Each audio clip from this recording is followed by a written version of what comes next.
faggots are getting faggots and they're fat and full of pride. And they all came out of the woodwork on the day the Nazi died. So if you meet with these historians, I'll tell you what to say. Tell them that the Nazis never really went away.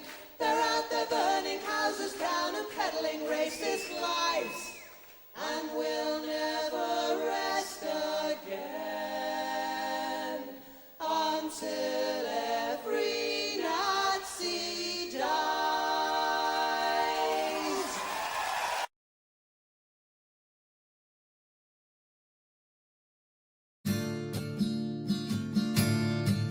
Woke up one morning and there were soldiers. Oh, bella ciao, bella ciao, bella ciao, ciao, ciao. Woke up one morning and there were soldiers. The invasion had begun. Lend me your shoulder, we'll stand together. Oh, bella ciao, bella ciao, bella ciao, ciao, ciao. Lend me your shoulder, we'll stand together.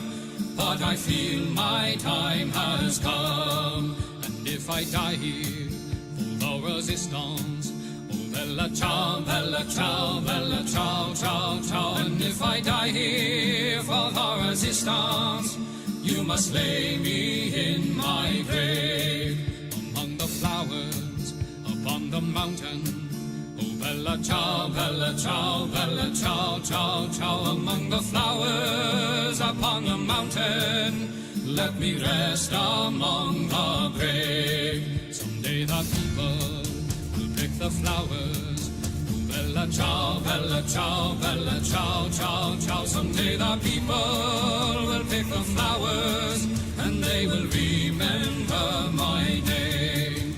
This is the flower of the resistance. Oh bella ciao, bella ciao, bella ciao, ciao, ciao. This is the flower of the resistance, and those who died for liberty. This is the flower of the resistance. Oh bella ciao, bella ciao, bella ciao, ciao, ciao. This is the flower of the resistance, and those who died for liberty. This is the flower of our resistance, and those who died for liberty.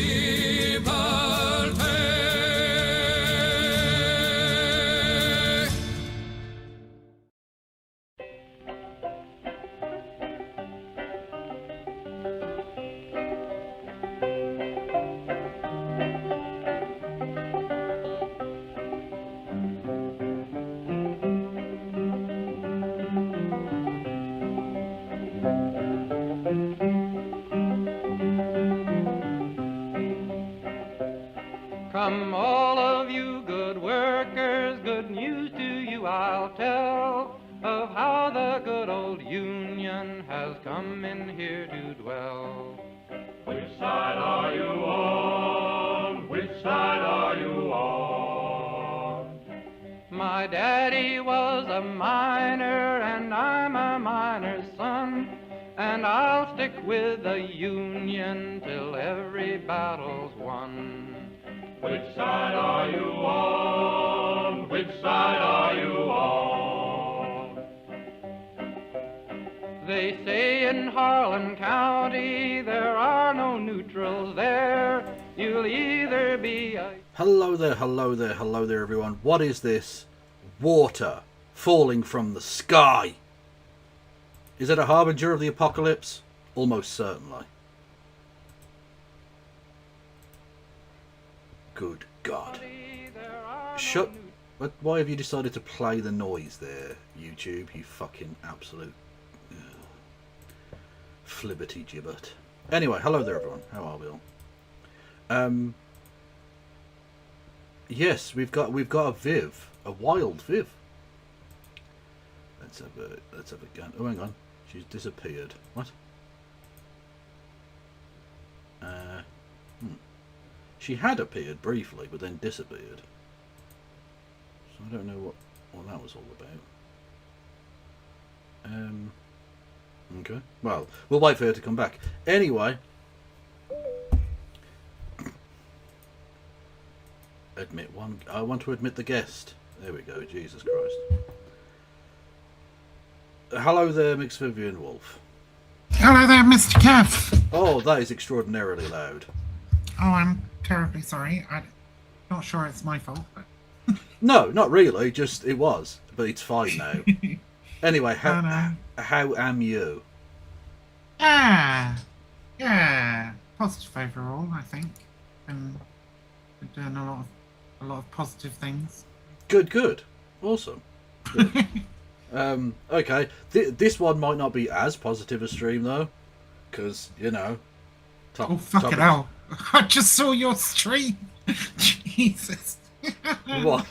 Oh yeah, that is an image I created about 4 years ago. The one of the first times we ever streamed, and it's just there in the folder of stuff. Yeah, no, it's fine. I just I switched onto your stream. I didn't expect to see 1 million of my face from, what is that, 7-8 years ago now? Jesus Christ. I presume you haven't aged a day. Unlike me, who honestly, I'm just waiting for death at this point, I think. That's the thing. I'm just old, decrepit piece of shit. I could look older, I suppose. Yeah, well, that's the way to look at it, yeah. Yeah. Anyway. Pretty good for 38. Oh, well, you're only a baby. I'm 39. Mm. Yeah. Oh, hang on, you've cut out 1 second. You there? Yeah, I'm here. There you go. Cool. Had all the things. Okay. Right. So. Oh, God. There's no real cool way of segueing into this, is there?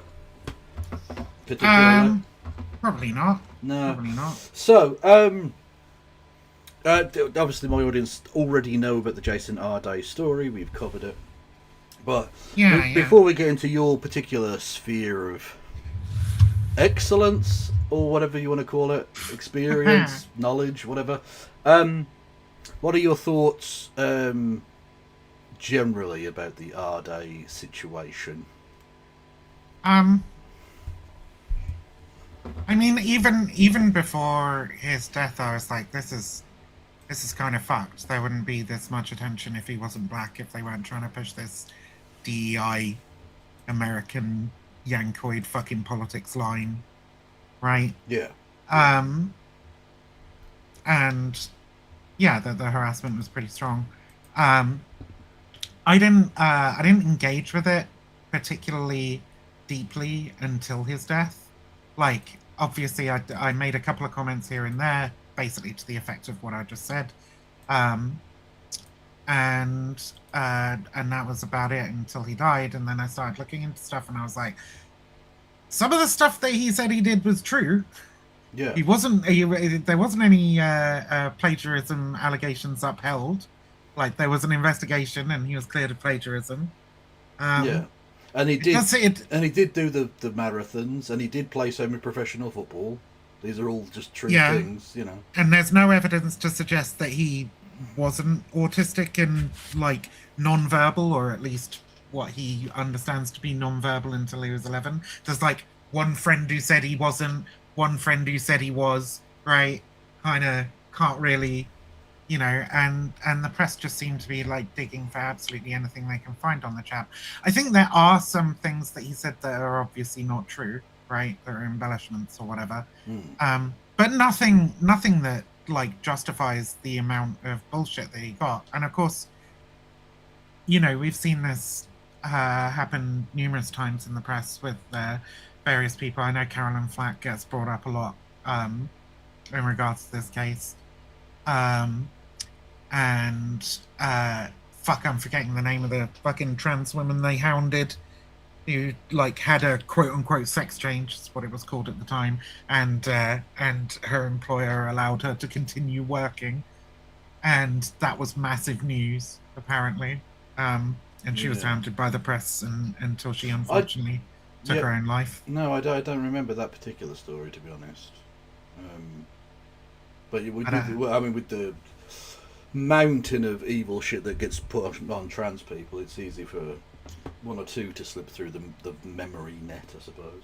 Yeah. I mean, it was quite a while ago. But basically what I'm saying is the British press have a long history of picking on a particular minority individual to push a particular right-wing narrative against that minority in general. Yeah. And usually that minority individual is not really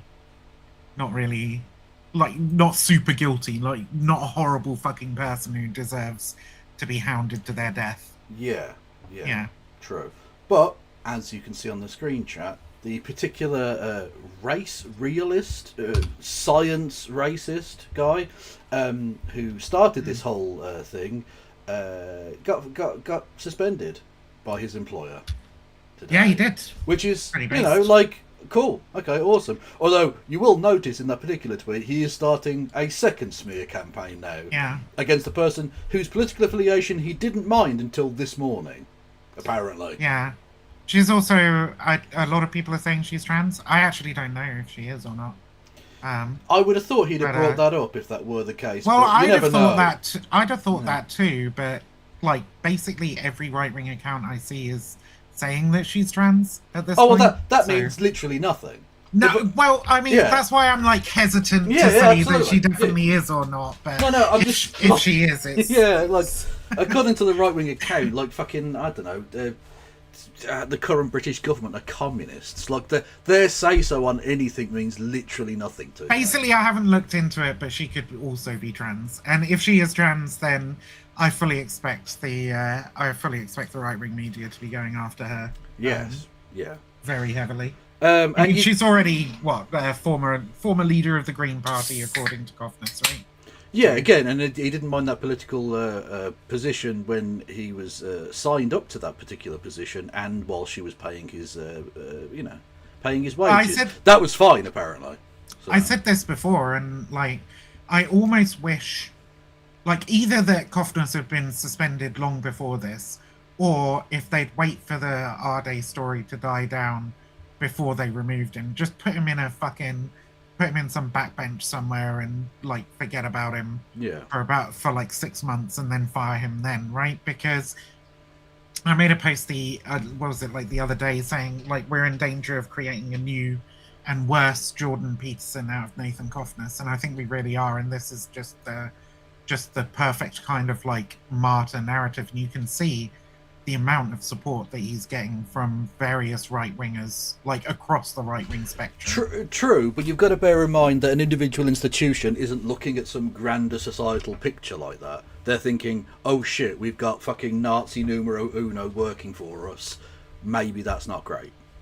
I do understand that. Yeah, I'm just saying, like, I wish they'd have either done it before or like later or whatever. You Or know? like, look at things better, because like, if you look into his fucking research history, like he's basically worked at like phrenology institutes and shit in Northern Ireland. yeah, Like, what the fuck, man? Why is any responsible organisation, like either Cambridge initially or now Ghent, which is in Belgium, taking him on? It's ridiculous.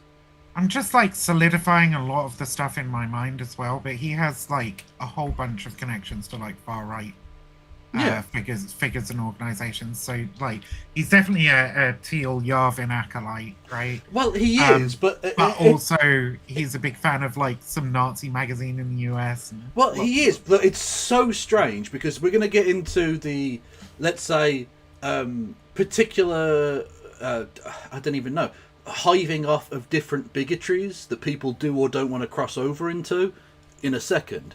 But it must be borne in mind that, like you say, he's got some very, very strong neo-Nazi kind of links, but he's also Jewish.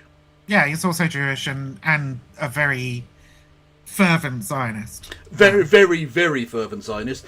And a Jewish supremacist, which won't be surprising given that he's a Zionist, but literally comes out like he believes in racial IQ differences. And the way he argues this with neo-Nazis is that, which ultimately means I'm not entirely sure why any of them would be friends with him, but regardless of that, he will literally say the reason for the disproportionate number of Jewish people in academia isn't JQ, it's just because we're actually more clever than you. Is a literal argument he makes to Nazis. Which very funny watching the Nazis deal with that one. Yeah. Well, I mean, I've made that joke. I've said that jokingly, like to mock Nazis. Like, it clearly, like, if you think Jews run everything, that must mean that Jews are better than you. Like, as a joke. It's like hierarchically. Yeah. Or whatever. Exactly. They're just a more successful race. Are you sure they're not the master race? Exactly. They do. Look, if they're controlling you, then you're the slave. Then they are the masters. Surely. But that's an argument he actually makes. Yeah. Because, like, imagine. Yeah. What a surprise! every person who is a Nazi thinks that the particular group they belong to are the superior ones. Figure. Basically, you could work it that any single particular group is better than any other group, depending on the particular group they are a part of. That is it. The Nazi brain is remarkable.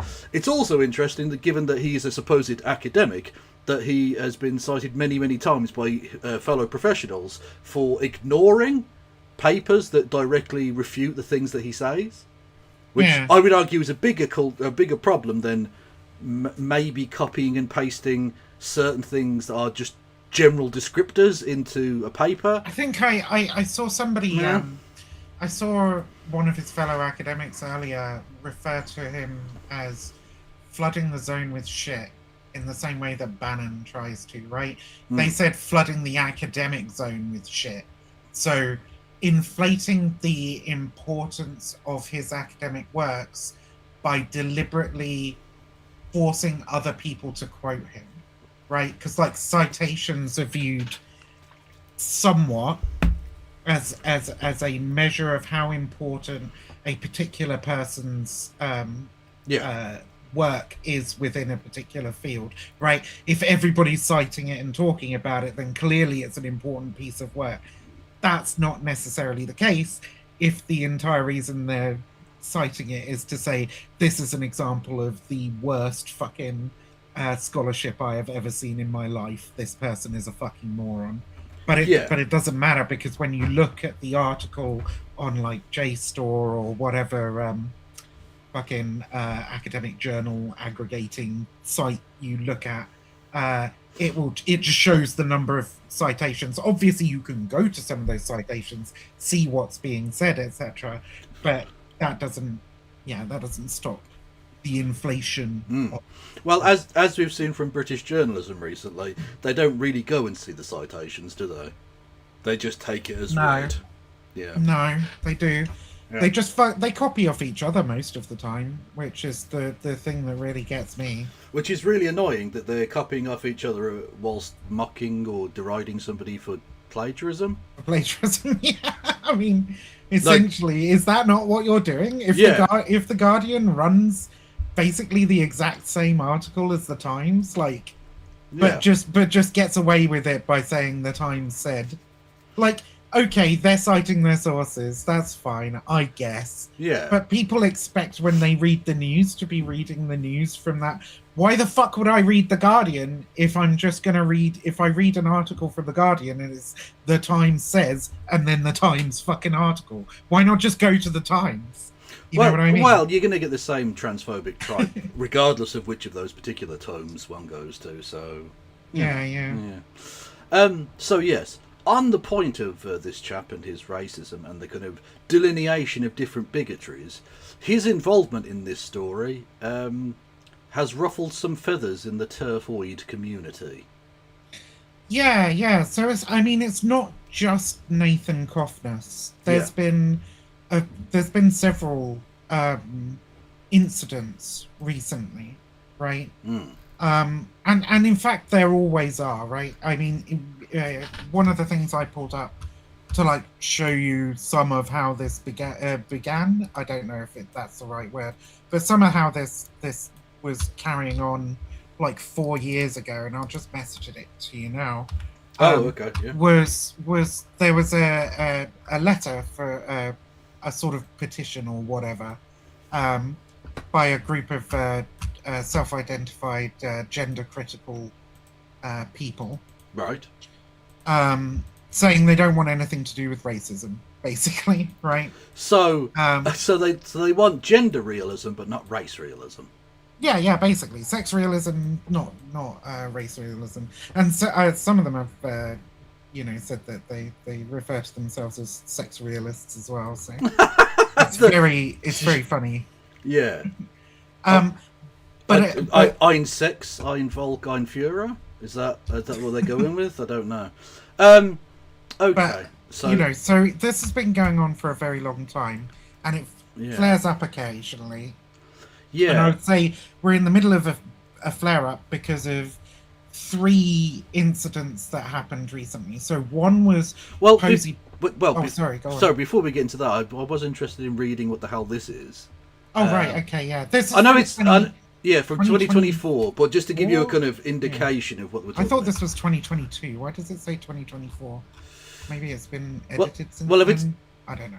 Yeah, Sorry. since the horrific murders in Southport in July 29th, It must be the UK 24 then. is an alarming outbreak of far-right violence, etc., etc. We, the undersigned, are deeply disturbed that populist messages, particularly targeting Muslims, have gained traction among significant numbers of social media accounts associated with the gender-critical movement, and that one major account in particular has actively fanned the flames of racist violence with increasingly inflammatory video messages. To whom are they referring there, do you know? I believe it's Posey Parker. Ah, okay. Kelly Jane Keane herself. Yeah, Kenny Jane Keane.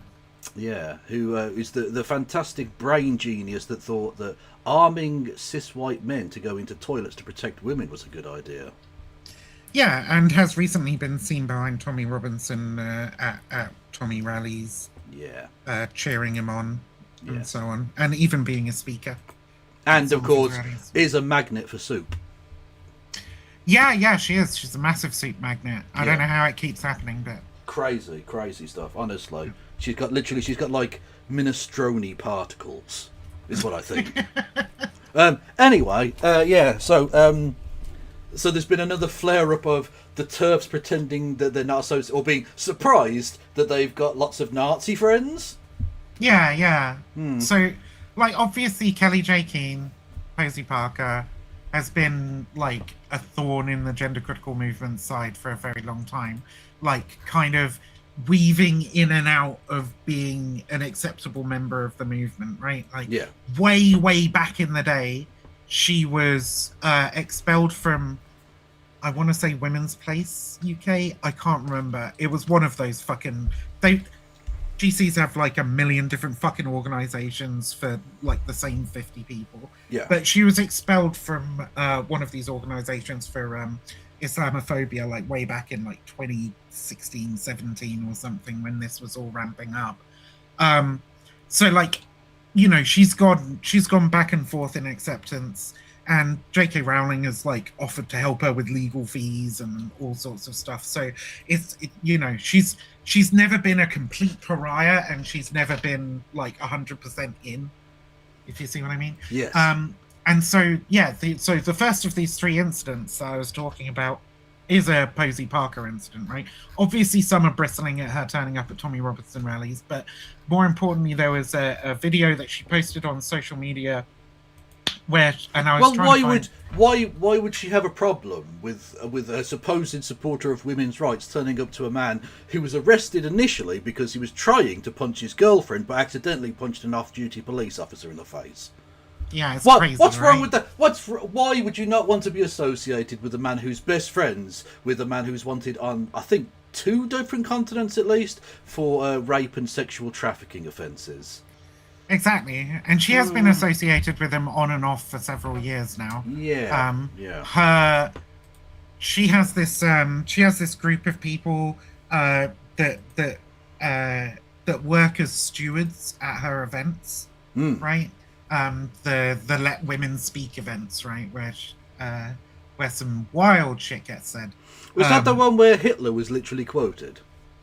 Yeah. Hitler has been quoted a couple of times. Nice. At Let Women Speak events, yeah. Which is ironic, because last time I checked, he was a man, so I don't know why he needs to speak there, to be honest. The one you're talking about, I think, was probably the someone said something about the big lie, right? And, although, given that he only had 1 ball, was he half post-op, or what? How does that work? I don't know. If I had to answer seriously, I would probably say that you can have one testicle and not be transitioning. Yeah. Well, you know what? Slay queen, slay. I mean, if that was the case, it would make Glinna trans. So True. One It's, ball, zero cheese graters. You know. yeah, True. one ball, no cheese graters, no Steam account. That is a human right, a Steam account. I mean, he might have another one now, but his wife took the original one in the divorce, apparently. Did she leave him with anything? I hope not. But like, I don't know. Yeah. I mean, the videos we saw not long after the divorce, seemed to have indicated that he wasn't left with much at all. He was in a horrible, pokey little flat. And of course, there were all the jokes about microwave carbonara. True. Because I think somebody saw a Tesco microwave carbonara on his stream one time, and so everybody was just like, sad old fuck, sitting in his pokey little flat eating microwave carbonaras for one. Which is mad, because he's made some really popular TV. How the fuck has he ended up in this like situation? He's destroyed a very promising life. Well, not just that, but like even as a gender critical zealot, right? He has, and we'll probably talk about Graham Linehan a little bit later, but like, he has his fucking Substack, like, Yeah, and yeah. he's got several thousand people on there, and the minimum sign up for his Substack is £30 a year, which means that he's on, he's getting at least at the most conservative estimates imaginable, like 60k a year just from Substack alone.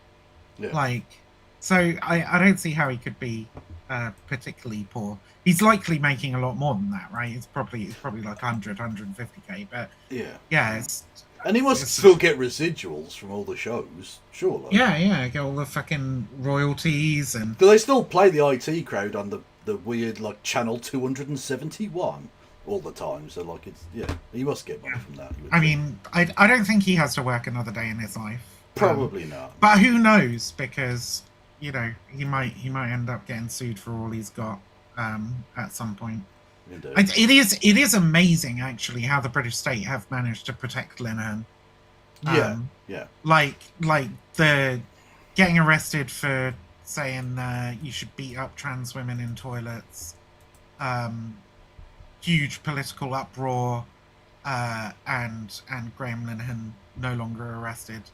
I know this is a bit of a tangent, but this is one of the things that I think really demonstrates just how hostile the British state is towards trans people, how supportive they are of gender critical people, how trans people can't really expect justice in the United Kingdom because the justice system is not independent and is influenced by media and parliament, right? Is that, Sarah Jane Baker, trans woman, was in prison for doing some fucking horrible shit, got out of prison on license, gave a speech at a trans rights rally, and said, if you see a TERF, punch him in the fucking face, right? That was what she said. Yes. To be clear, so I don't get arrested, I'm not saying that. That is what she said. It is illegal to say. It's illegal to say you should punch transphobes in the face. It's illegal to say it. You shouldn't say it. Yeah. Well, it is illegal. But it is legal to say you should kick trans women in the genitals, apparently.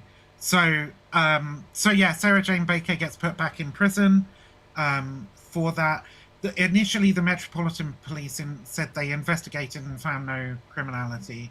And then after a massive media uproar and Baroness, what's her fucking name, and some other politicians getting involved, Sarah Jane Baker was put back in prison. Graham Linehan, arrested at the airport, one might remember. Yes. For saying, if you see a trans woman, I'm paraphrasing here because obviously he would never refer to us as trans women. But yeah, if you see a trans woman in the toilets, you should kick him in the genitals, right? Arrested for that and a few other things. but that was the most clear incitement to violence that was among the things that he was arrested for. Huge media uproar once again, politicians getting involved. Graham Linehan, initially arrested, released without charge, apologised to by the Metropolitan Police, and given a settlement of, I think it was £20,000 for the inconvenience of being arrested. Yeah, that's very strange. I don't know why that would possibly be the case. Yeah. Like, that's... I mean, surely the police have a right to question anyone, because technically I don't think he was ever under arrest, was he? He was just being questioned. Which, surely the no, police... I think he was he actually? arrested. Okay. Yeah, I think he was arrested, like, on his return to the UK after one of his regular sojourns to the States. No, that's very strange. Yeah. Also, just goes to show you, it's always 13:12 on the digital clock. Always. Hey. Always. Anyhow, yes. Anyhow, so yeah, that just demonstrates we don't have an independent judiciary, and the state and judiciary are hostile to trans people and favour gender-critical people. Very much so, yes. But, anyway, that was a huge fucking aside. Where the fuck were we? Posey Parker and shit? Posey Parker got kicked out of a thing. Yeah. So very recently she had a video. This is the first of the three things to finally get around to it. She had a video where she was standing in front of some Muslims who were praying in London, and racially abusing them and saying, we don't do this in our country, get out, that sort of thing. Well, I mean, but the thing is, earlier, but I couldn't find it. Clearly they were, because like she was there and they were doing that in the country. So we do. Yeah, but I think when she says we don't do that, she means non-Muslims, right? Which is fine, because non-Muslims don't have to pray to Allah. That's fine. That's also fine. Yeah. That is also fine. Yeah. Anyway, those Muslims did a very good job of being super chill and not like rising to it because that's what she wants. Ultimately, she'd have loved to have been slapped that day. Oh yeah, absolutely. Because that would have been perfect. It's it wouldn't have actually done. It wouldn't have done that much physical damage, but she'd have been able to fucking grift off that for years. I don't know if you've seen the massive grinning selfie she took of herself after she got tomato juice thrown on her in New Zealand, but yeah, because they love that. She shit. fucking loves it. Yeah. Nigel Farage literally putting out a thing saying I'm subject to terrorist attacks, and it's a milkshake. Like, come on, Jesus Christ. Anyway, but of course, you still shouldn't throw milkshakes on people because it is still technically a crime for which you can be put in prison. So yeah. Even if it is a weirdo Karen bitch like fucking Nigel Farage or Kelly Jane Keane or whomever. So some gender criticals took exception to this public display of open racial, I suppose, ethnic abuse, right? Anti-Muslim, Islamophobic abuse. Because as we saw with that GC against the far right thing that we saw a second ago, there are some people in the quote-unquote gender critical movement who still think of themselves as good liberals and are surprised to find when they actually open their eyes and look around, I seem to be sat at a table with lots of Nazis. How did that happen? Some think of themselves as socialists and left-wingers. Well, people forget, of course, that the R in TERF is radical. Some of them genuinely think of themselves as, politically radical people. They don't think of themselves as conservative or anything of the sort. Yeah, and some of them might have been at one point, but they're very conformist now, writing for the Spectator and the Telegraph and the Daily Mail. Very much so. Yes. Very much part of the establishment at this point. So what was the second of the three thingamajigs? So the second of the three, obviously the third is Nathan Coffness, right? So general support for Nathan Coffness from Rowling, Rowling called him a racist. Yes. But she's sort of saying, like, yes, he's a racist, but like he did get it right on our day, and he shouldn't be shut up for, whatever. And Helen Joyce as well offered her support for Nathan Coffness after his firing, and there's a whole bunch of other examples. So that's the second one, and then the third one is Old Speak Bookstore.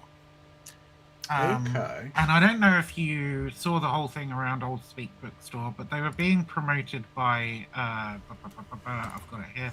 Scene in Publishing. Scene in Publishing. There are a whole bunch of Scene SWEN networks in the UK. Scene in Journalism, Scene in Policing. And what is Scene? And the Scene networks are there was one in there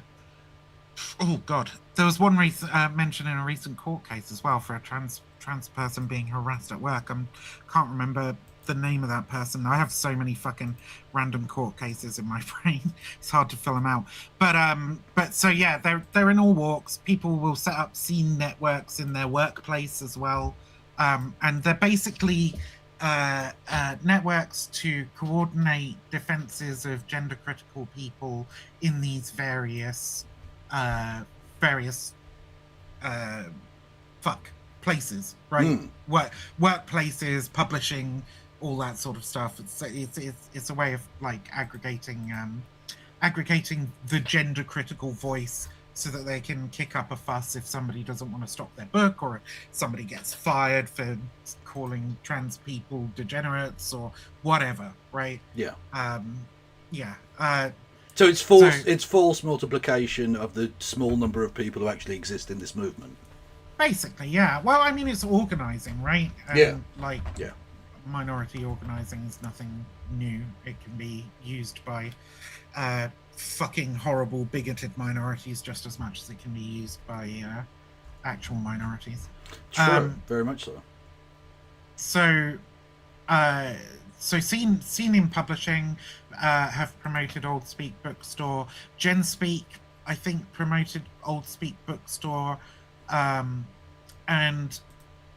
Old Speak Bookstore do stock a whole bunch of gender critical books. They're also extremely far right. You already said they publish gender critical stuff, yeah. Sure, yeah, but here's a fun little image to like put on your stream for you. Oh, lovely. Okay. Here you go. So this is Old Speak Bookstore. Oh, lovely. Yeah, right. Millions must go. Remigration now. The owner is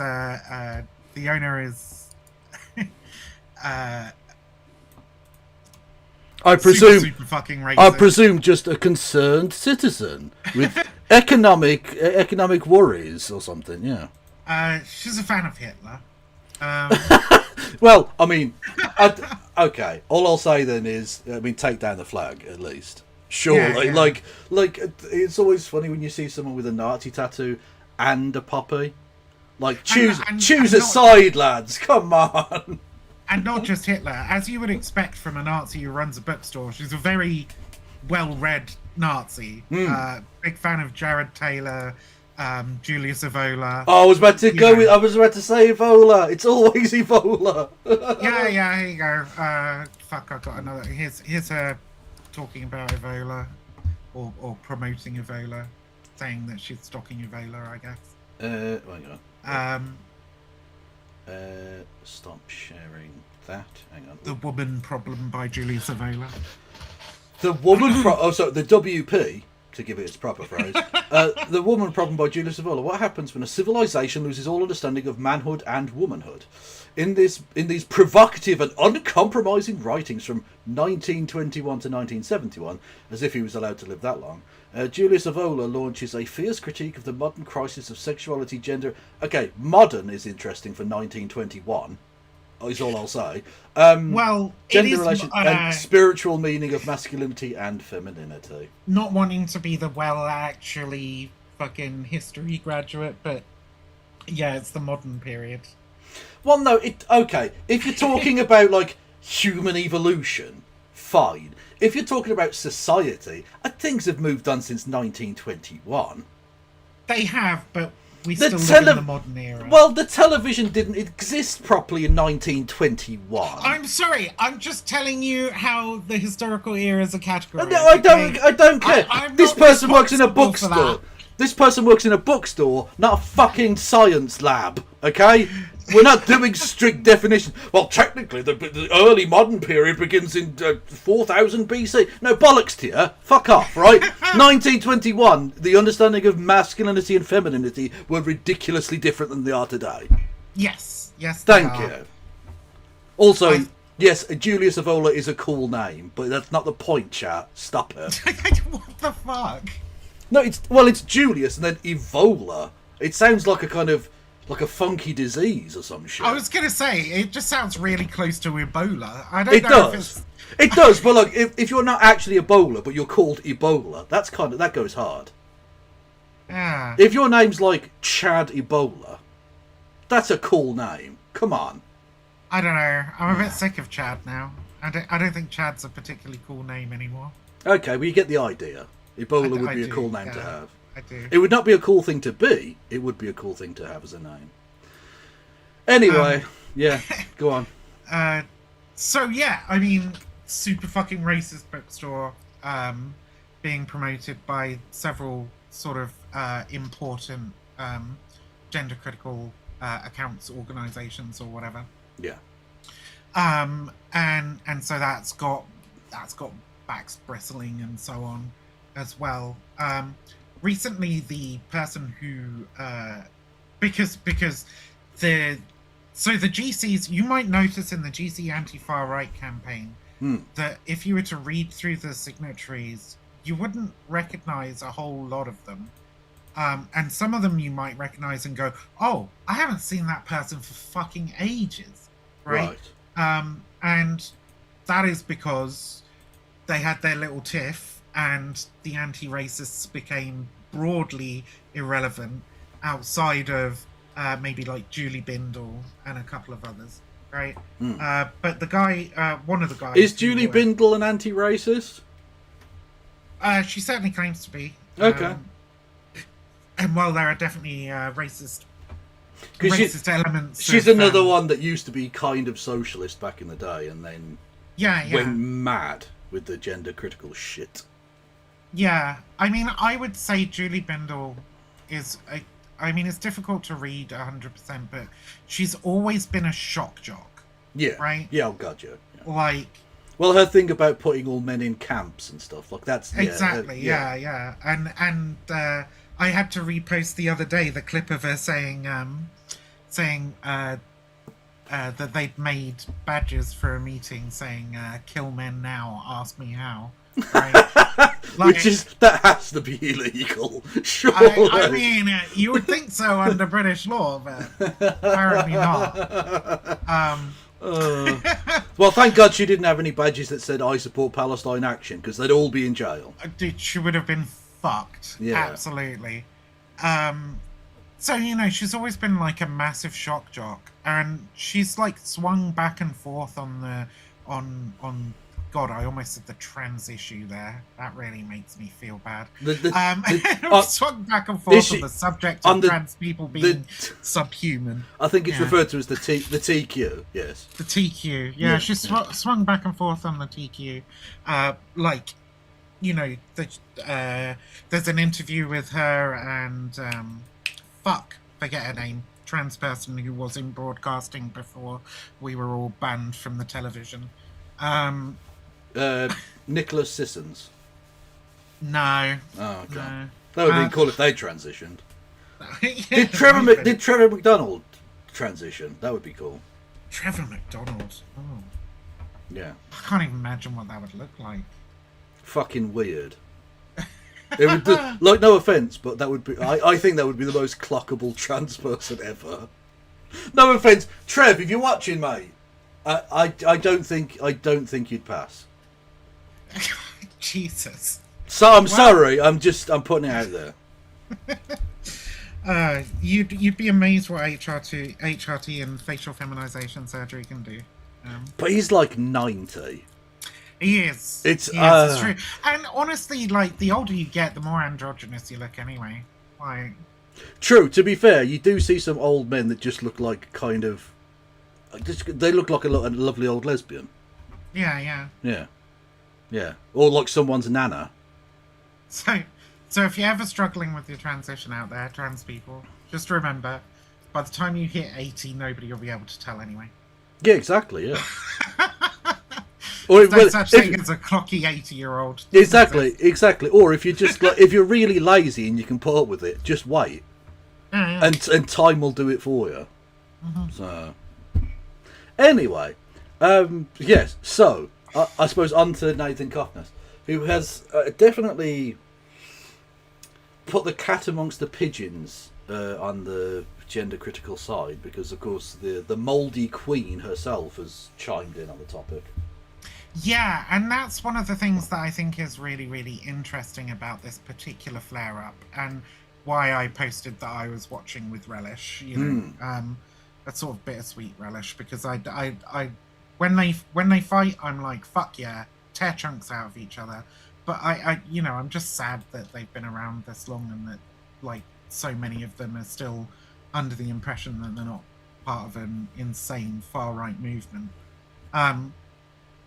But it gives me a certain degree of hope, because J.K. Rowling has always managed to maintain an air of neutrality, helped, I think, by the gender critical movement's general understanding of just how important she is to their movement. Right? She's given a lot more slack than anyone else would be. Yes. Yeah, absolutely. Right. Like some of the things she said in the past would have other people fucking completely excommunicated from the movement. The whole thing about like having a trans friend and calling her she/her. Yeah. Like that would be weeks of pile-ons for basically any other gender critical. But it's J.K. Rowling, so she can just about get away with having a pet trans. So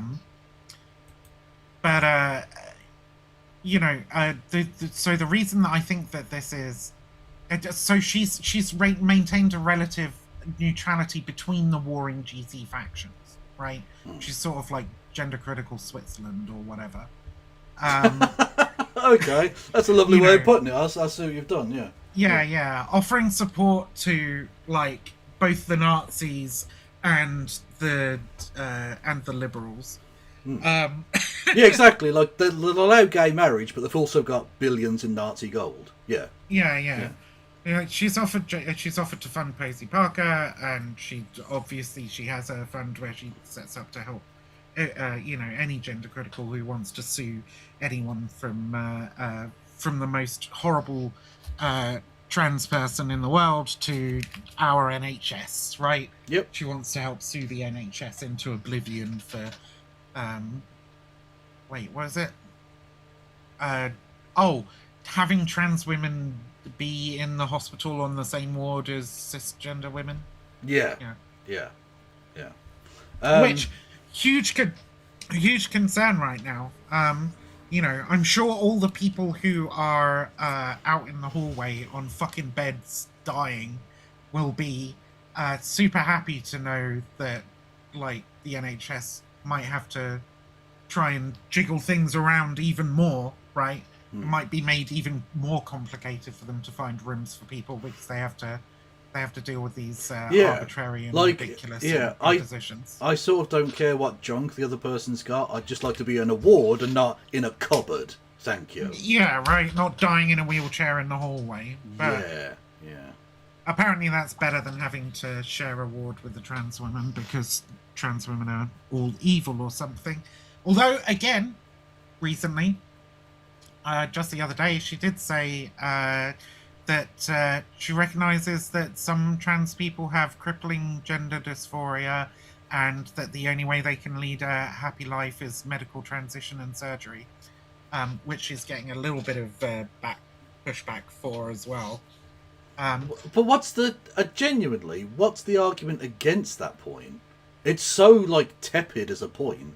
It's so obviously like it's like the sky is blue type thing. What the fuck is the problem. The argument against that point is that all trans women are I suppose there's a couple, right? The cloak argument, the one they use like to make it seem like they're less extreme, is they'll say, well, it's like anorexia or whatever. You don't cure it by feeding the delusion. Trans people need mental health care, not physical health care, right? The one that a lot of people will say, some people have said directly to J.K. Rowling, in fact, is there is no such thing as a trans person. Gender dysphoria is made up, and all trans people are disgusting perverts and fetishists trying to sneak into women's spaces and so on. Whereas of course, only the really cool ones are perverts and fetishists as well. That's what I've generally discovered, Yeah. Yeah. Unfortunately, there are boring trans people too, though, so... But it's just, we've reached a kind of level of extremism in the anti-trans movement where there is no support of trans people allowed. You'll remember that, there used to be a few trans women who were very important in the gender critical movement. Debbie Hayton in the UK probably being one of the most most prominent examples. Used to write for The Spectator a lot. Yeah, I remember her, yeah. Yeah. Haven't seen her around much recently, have you? No, disappeared completely. Yeah, and that's because we've reached the kind of point where, the hostility against basically any trans person, even if they're a trans person who's constantly talking about how disgusting they are, is not allowed. The leopards ate their faces. Yeah, no! They did. Yeah. Oh, no! I definitely thought my useful idiocy would save me. No! Yeah, Debbie Hayton's face has fully been eaten at this point, along with Miranda Yardley and any other fucking trans person. There's a few that still sort of hang around, but they're like Twitter people, You won't see them. You won't see any acceptance of trans people at gender critical events or whatever. Exactly. Just the old adage is true that a token will always be spent. Yeah. I actually hadn't heard that one before, but that's pretty good. I like that. Well, thank you. I'm going to pretend I made it up then. I didn't. Nice. But yeah, well done, Kev. That's impressive. But considering the British media get to just copy shit, and that's fine. And I'm white, so there won't be a hate campaign against me for it. So. Hey, good job. Yeah. Good job being born white, I guess. Yeah, exactly. Yeah. Yeah, I put a lot of work into being white. Yes. Anyway, so J.K. Rowling said that Nathan Kuffness was a racist. Okay. And then Kuffness claps back with, you can't deny the consistency of his position. It's wrong, obviously, but it is consistent. J.K. Rowling, who is smeared for sex realism, calls me bad for applying the same logic to race. Now, he is arguing essentially the wrong position in both cases, but he is consistently wrong. Whereas J.K. Rowling's like, no. Can we just stick to this one bigotry that I've decided is fine? And can we not do the other bigotry which would be socially disadvantageous to me? Yeah. But also, it's not just, It's not just... Fuck, what did you just say? My brain just fucking went blank in the middle of talking. Can we just do the bigotry that I like and not the other bigotry that I don't like? Yeah, that's it. So, but she does agree with a lot of what Nathan Kuffness does, stand for, right? Yeah. Which is the whole DEI, to use the American term. Here in the UK, we use EDI. I don't know if you guys have noticed that, everybody and their mum is now saying DEI in the news. It's right? It's almost like they're all getting their talking points from American culture war bullshit. Yeah, it's almost like this is the Yankification of British politics come home to roost, right? And yeah, it's very. And weird. by the way, positive discrimination is literally illegal under UK law, but it is. Yeah. But other than that, cool, awesome. So she agrees with that stuff, right? She goes on to clarify in that post. You had it up on your stream earlier, I think. Yeah, there it is. Do you have it up now? Is that the thing? Hang on. Oh. Boom. That one? Yeah, here we go. Yeah. But also, also true. Claimed to have been non-verbal. Blah blah blah blah blah blah. And this ties into stuff that Kathleen Stock was saying, right? Kathleen Stock wrote a whole, well, she did a lot on Jason Arde. She did interviews and other things. In fact, a lot of the people that we saw really going after Jason Arde were at least tangentially, if not fully, part of the gender critical movement. A lot of the gender critical talking heads were very invested in the Arde story. But Kathleen Stock did this whole article about disability and stuff, right? A little while ago, which also ruffled some feathers among some of the more progressive-minded gender criticals, where she basically said, like, "Oh, we've been taught to think that dyslexia and autism and so on are merely barriers that need to be overcome in employing people in academia, rather than a sign that these people are unsuited to academia," right? So, I mean, she's basically doing the same kind of thing here, where she's saying, this is a false hope, right? Somebody who is non-verbal to the age of 11 could never possibly gain a PhD, right? Which is such bollocks. Like, what the fuck does that mean? I mean, it is horseshit, because PhDs are not as... They're a lot of work, okay? And depending on what you're doing, there can be a lot of hard work. And, of course... you can get a PhD while not doing a lot. Also, just because you're non-verbal doesn't mean you haven't learned anything by the age of 11. Yeah. You're not like, to use the horrible old phrase, deaf, dumb and blind. You're not like completely unable to do anything. You're just not verbal. Yeah. But you can still learn. You can still fucking read. Some of them anyway. I don't know if that's the case in every instance. You can still read. You can still take in information. You're not a completely undeveloped 11-year-old. That's ridiculous. And you can fucking catch up anyway, because you don't do a PhD when you're fucking 11.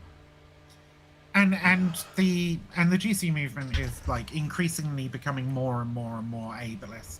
It sort of began a couple of years ago with some commentary on Pride, seeing young women with walking sticks at Pride, right? Yeah. And Pride does have a pretty large, it's so disabled mad contingent. Because you forget, of course, that like half of disabled people are women. Yeah. Are you for women or not? 50% of them, at least. Roughly speaking, I would imagine that's the statistic. Yes, that and this is, I know we literally only care about white, cis, able-bodied women. And then only the ones that agree with us. So basically, you're just women Nazis. You're Wartsies. That's like, just, you can't be surprised that the racists are on your side. You're literally doing the racism, but through lady lens. That's it. That's all that's happening here. Yeah, you're fucking Terfoid Nazi scum. That's it. I'm sorry that hurts your supposed liberal sensibilities, JK, but there's a reason that Nathan Kuffness is just applying your same logic to race as you do to gender.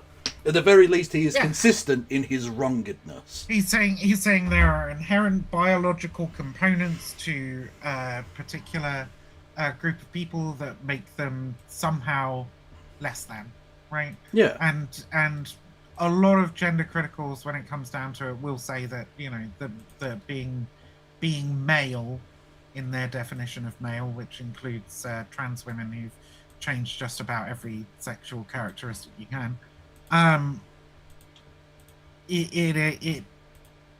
they are inherently like violent, inherently a danger to people around them, and so on, like biologically, right? Yeah. Rather than the feminist critique, which would be that this is a sociological phenomenon, that men are typically more dangerous and more violent, because of sociological conditioning, right? And a degree like testosterone is a problem as well in some people, anyway. I mean, everybody has testosterone. True, but generally men have far more of it, if that makes sense. Not always. And I know look, with humanity, there is always a huge plethora of different types of people, and you shouldn't generalise. They do, Of but course, it doesn't you make shouldn't you- always generalise into two categories either, because there are a million fucking categories. They do, and while there are effects that like testosterone has on your mentality, it doesn't make you a rapist or a murderer or a wife beater. No, absolutely. These things are down to deeply ingrained social. Absolutely, yeah. Yeah. So I just. Yeah, Of course, though. I don't buy this idea that men and women are so biologically different that it means that. Oh no, they are. That men are biologically No. dangerous and a threat. No, I just meant for some yeah. people, an extraordinary amount of testosterone can make you more aggressive sometimes, but that doesn't mean that you can't A, control it, or that B, intrinsically makes you, like you say, a rapist or a murderer. Obviously, the predominance of men doing all of those evil things is a sociological endeavour. Yeah. Anyway, yeah, well off the beaten track. I mean, TERFs branch out into all kinds of bigotry on the regular anyway, right? And ableism is becoming a big part of their movement, just the same as like bigotry towards bisexual people, asexual people, and so on. Like, fundamentally, conservatism or fascism or whatever particular brand of right-wingism is essentially just turning your ick at a different group that you don't like into everyone else's problem. Yeah. And you see it actually really interestingly in articles by gender-critical people who write... Julie Bindle's a really great example. She gets a lot of shit from a lot of people for this article that she wrote about people eating crisps on the train because, like, the bag rustle annoys her. Right. And hearing people crunch their crisps is like people shouldn't be allowed to eat crisps on the train. And it's just this general kind of like old fogey-ish kind of hatred for the rest of society, right? It's like anybody who isn't doing exactly what they want all the time. Anybody who's a little bit weird, anybody who does anything a little bit different, like they just fucking hate on. It's turning your own neuroses into society's problem, which is not ideal because everyone's got things that annoy them. But you know what I do? I bottle it up until I have an episode. It's very boomerite coded, isn't it? Very much so. Very, very much so. Yeah. So, any more on that? I suppose one last little conflict. That is kind of interesting is because we talked about him earlier, Glinner, right? Yes. One last little thing. Let's go from we can do this post and then like scroll up to the top of the thread. It's not far, don't worry. It's like 3 posts or whatever. So, Feminist Raw is an account run by a person who's surely you should hear feminist cooked, not raw. She's pretty intense. She has been accused of stalking and being violent towards people. Oh, okay. But she is very much on the sort of like left side of gender criticalism. Friends with Jane Claire Jones, for example. So the ongoing gender critical hatred of Glinner, basically. Like, if anybody wonders why Glinner isn't like a more prominent person within the movement, why he's picked up by the newspapers and so on, right? Yeah. But like J.K. Rowling, there's a fucking account on Twitter. It's like, has J.K. Rowling acknowledged Glinner yet? Which I always find hilarious because Graham Linehan's always whining about how J.K. Rowling won't support him. He literally does. Like, oh, well, J.K. Rowling won't even admit that I exist. It's really embarrassing to like. And it's like, well, Senpai has said that they're not going to notice you, so leave it. Yeah. And the whole fucking movement absolutely hates his ass. Like the Posey Parker crowd are a little bit more amenable to him. But but yeah, I would say like left to center GCs like absolutely abhor this man. Well, because essentially he's like completely flipped the script, because he was one of those that was sort of on the left before becoming a TERF, and it's now just completely flipped to being some weirdo far right guy, basically. Yeah. A lot of them think that he's unhinged. A lot of them. Well, he is. Yeah. Like, I mean, he is. Yeah. Yeah, like it's just he threw away a happy family and a fantastic career to put on eyeliner and be like, oh look, I'm a trans person.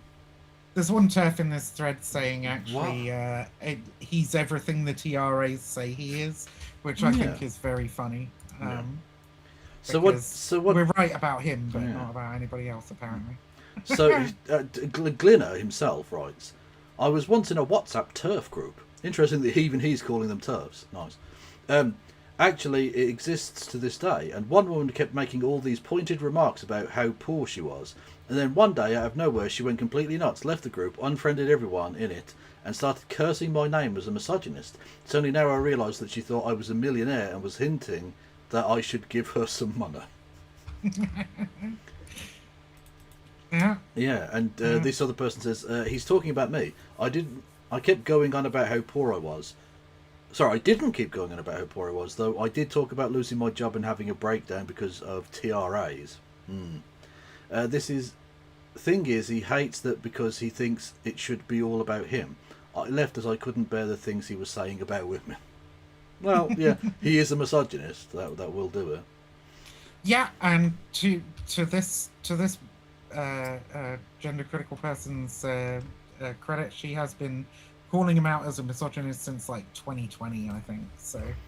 Okay, so she was ahead of the curve for TERFs at least. Yeah. I mean, there were a lot, even back in 2020, that were of that mind. This is why Graham's never really made particular headway within the movement, is because, there's a significant number of gender criticals who just view him as a fucking misogynistic lunatic. Well, did that story of him making passes at people on Mumsnet, did that ever get confirmed or not? I'm pretty sure that was a doctored screenshot. Oh, that's so annoying, because that's so Glinner. Because it was sending dick pics, wasn't it?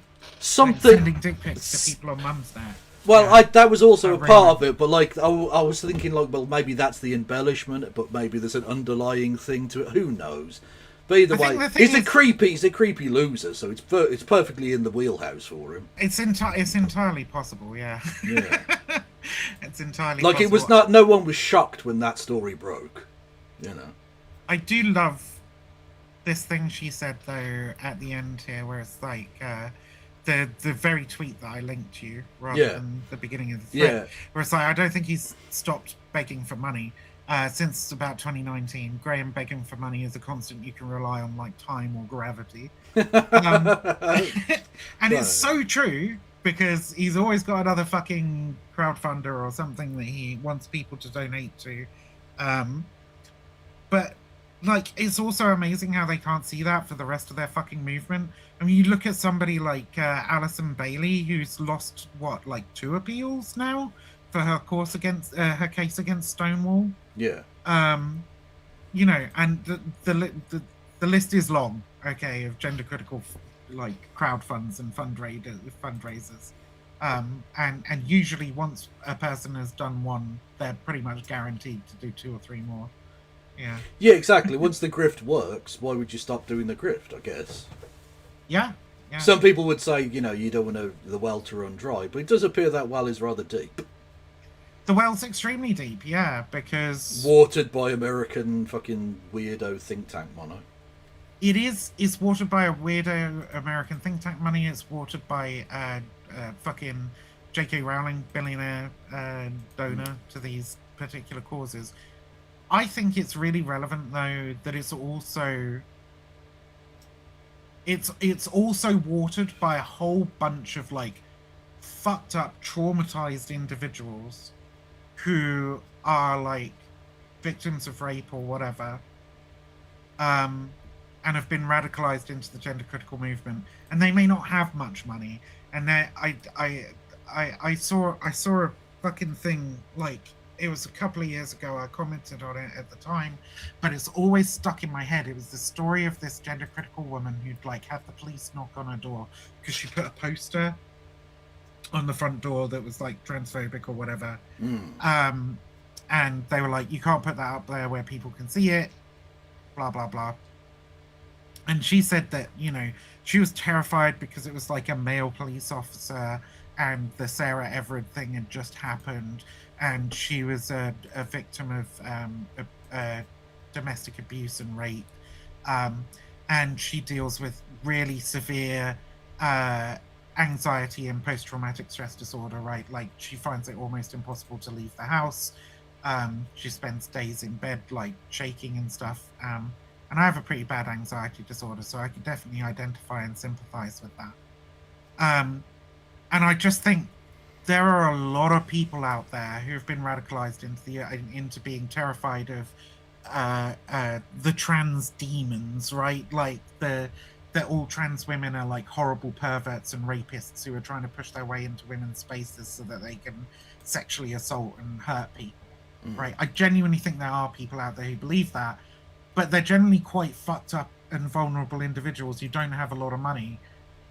And the next post I saw from this woman was her donating to, I can't remember which crowdfund it was, but that's when I commented on it. Basically, I was like, she has nothing, man. She's on fucking disability, right? And she's just given 20 quid to this crowdfunder, and I'm like, it's horrible, man. It's horrible.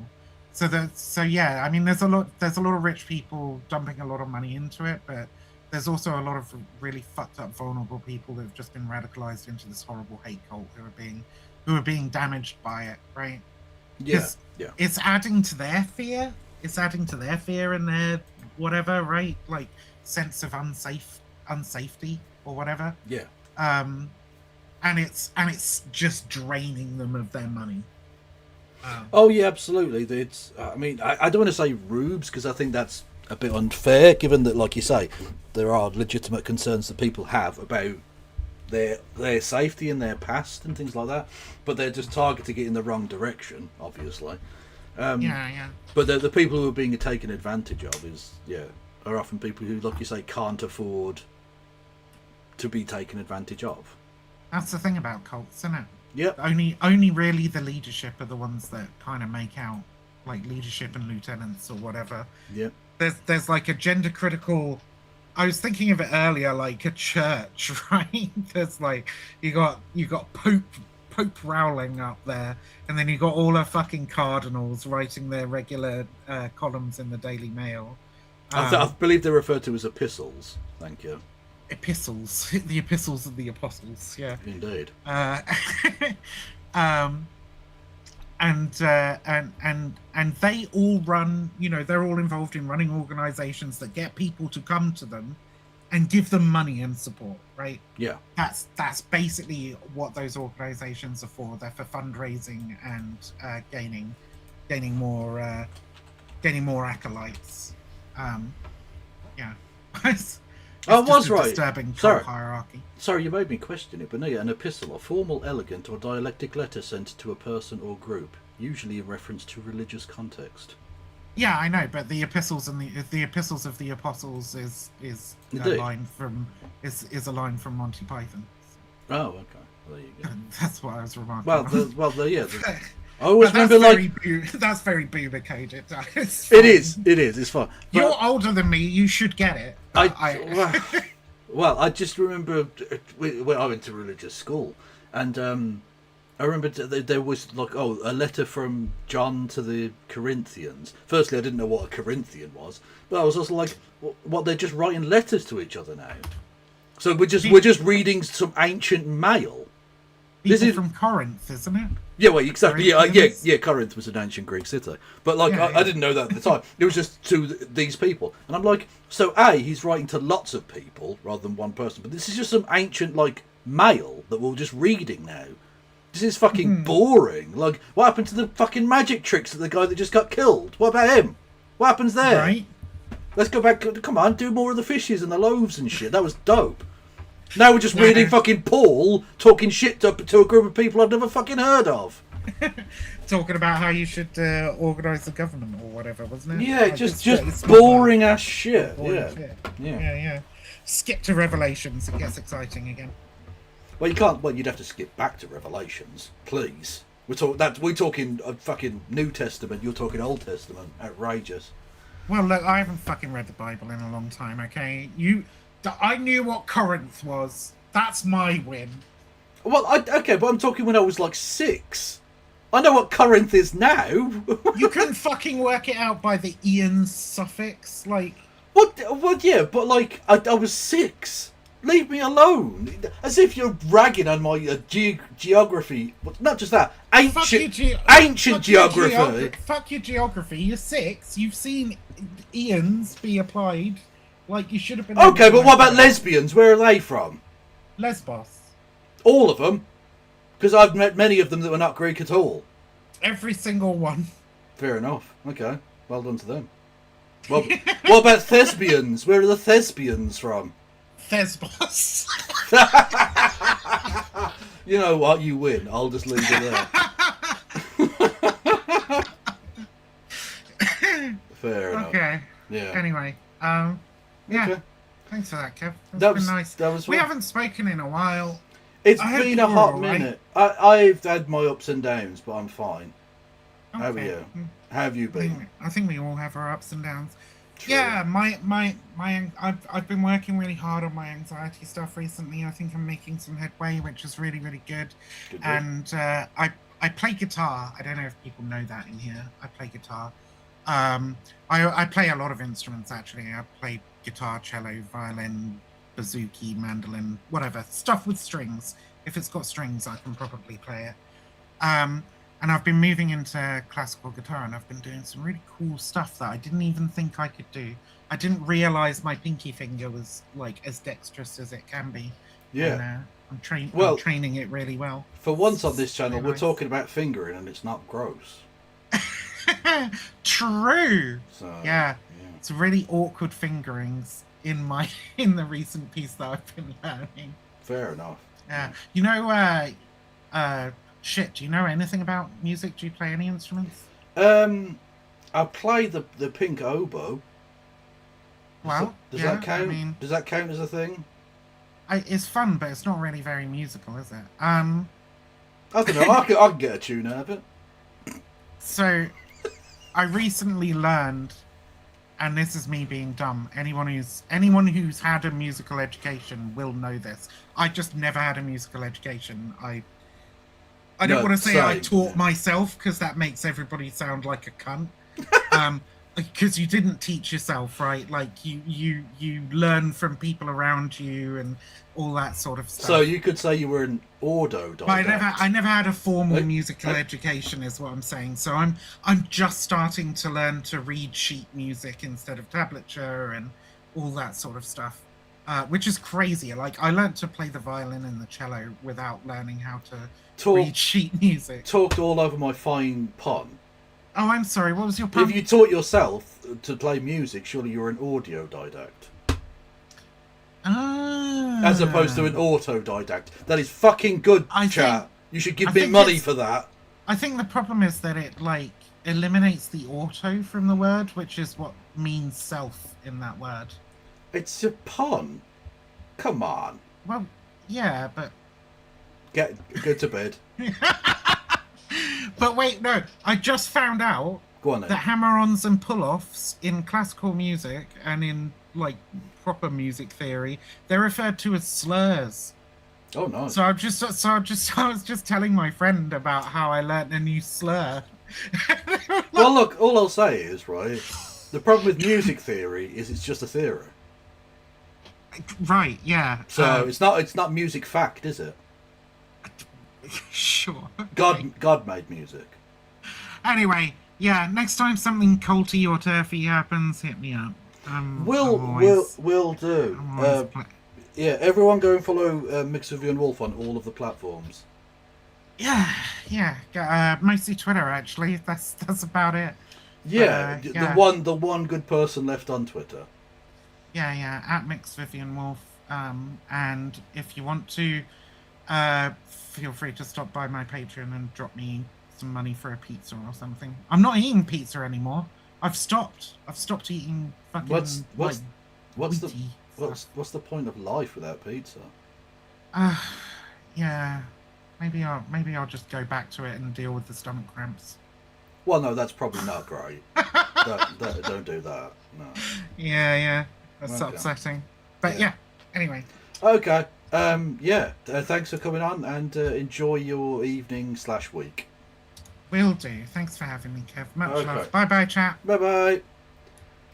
Everyone give love to Mixed Vivian Wolf immediately, otherwise I will slap my fist on a piece of ham. Don't know what that meant. Just whatever. Anyway, sort of on a similar note.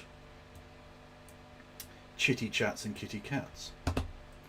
The person you see on your screen right there is a man called Aaron Bastani. He is a person who runs, or is part of the running of an organisation called Novara Media. Now, just as an aside, I obviously regularly stream with No Justice MTG, otherwise known as Helena, who is a good person, works regularly with Novara Media. She's one of their regular hosts, and I think she's very good. Nothing that I'm about to say today is in any way related to her, is in any way an opinion of hers. I am not saying anything to jeopardise her future at that organisation, because I'm not speaking on her behalf in any way whatsoever. Which is why I wanted to do this now, completely not on the same show as her, because I don't want to get her in trouble, etc, etc, etc. So the views expressed are those of Kevin Logan and Kevin Logan alone. Anyway, Novara Media, as you see there. This is a personal message from Aaron Bastani. Now you may be thinking to yourself, how is that connected to the topics you've been talking about, Kev? It's because of Novara Media's coverage of the Jason Arday situation. Whilst Jason Arday was alive, they covered the story, which is not that unusual. It was a news story, and so you'd expect them to be able to cover it, except that they didn't cover it in quite the way that one would expect a leftist to do so, or a leftist organisation to do so.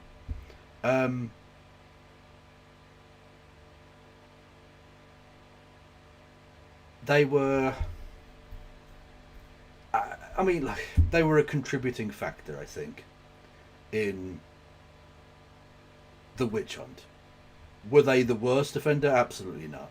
They certainly pushed back on some of the more toxic elements of the witch hunt, but ultimately they undoubtedly played into some of the narratives. Now, the reason that I think that Aaron and Michael, who were the two kind of worst offenders in that regard, the reason that they do that sort of thing is, I think, partly because they are in the media bubble. Like, it's their entire, 24/7, that's their job. They're a part of the media. And so some of that media, journalism, brain rot shit will seep into their soul, I think. But more importantly, the strategy they use is that they will, in order to court right-wing people and hopefully sway them to a more progressive, that they're kind of agitprop, if you will, is by essentially conceding certain narratives on issues that they don't think matter, to bring right-wing people in, to then hit them with a more leftist or more progressive way of looking at a topic that they do think matters. So for instance, they play sort of like a devil's advocate thing with something like Jason Arday, who, before he unfortunately died, was not seen as that important a story, because ultimately, until he died, it sort of wasn't that important a story. It was a guy that basically no one had really heard of. He was a public figure, to be sure. He was, a Cambridge Don. That's a not unimportant figure, but it's not that high profile. He wasn't like a national household name or anything. 95% of people had never heard of the guy. So it wasn't seen as that important. So they basically concede on that in order to get right-wing people in, to then hopefully hit them with like an economic argument about, I don't know, the need for fucking trade union bargaining or whatever, or more, you know, to try and get them, win them around on some other issue that they think does matter about economics or whatever, or even the culture war, whatever. And so that's the kind of, I don't know, the kind of way they try and sell themselves to more right-wing people.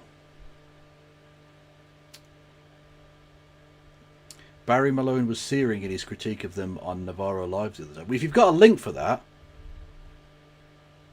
I will absolutely take a look at that. Anyway, the point is, Aaron Bastani, I think, in some ways did contribute to the witch hunt in a small way, and this is his explanation of that, I suppose. Let's take a look. I want to talk about Mounroll in the weeks preceding the death. Whoa, that is, I still had it at 1.5 speed from the previous thing I was watching. Apologies.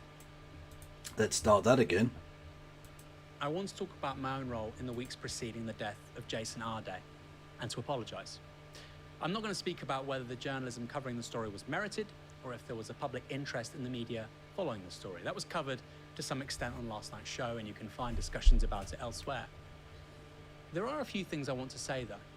First, it's beyond doubt that much of the deluge of coverage aimed at Jason Arday wasn't just racialised, but racist.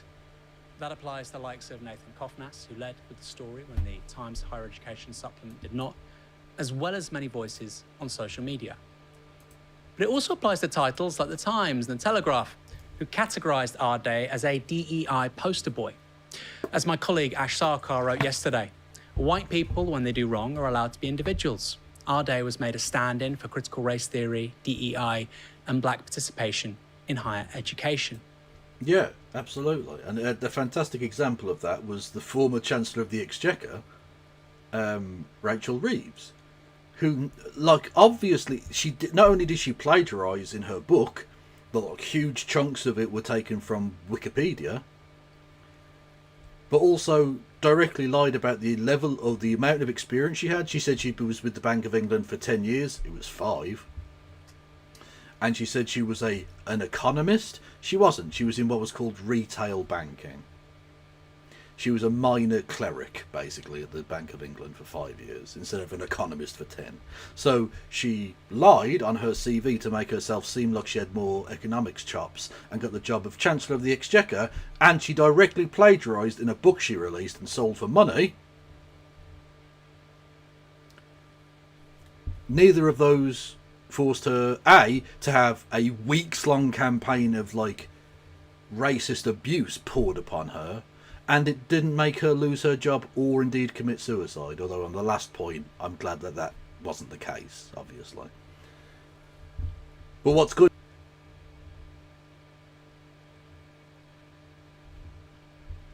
apparently. Mate, Wales is part of the UK. Yeah, I know. What?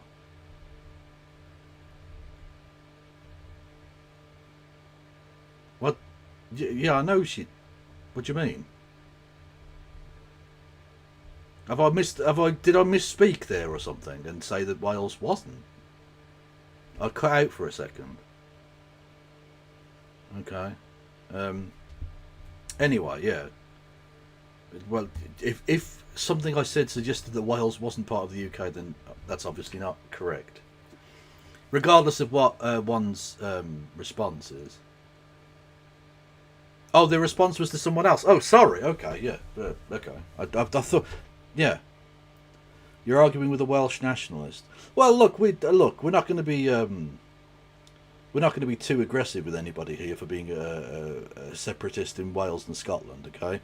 My own personal views are that both of those peoples deserve their own self-determination, because that is the basic foundation of democracy. And that there are perfectly good reasons that both Scottish and Welsh people might want to break away from the very, very corrupt system of Westminster. But ultimately, in a very just straightforward legal sense, yes, both Wales and Scotland are part of the United Kingdom. Anyway.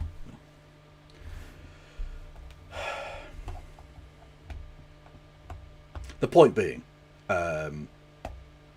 yeah, Wales is technically part of the nation known as the United Kingdom. That is geographically correct.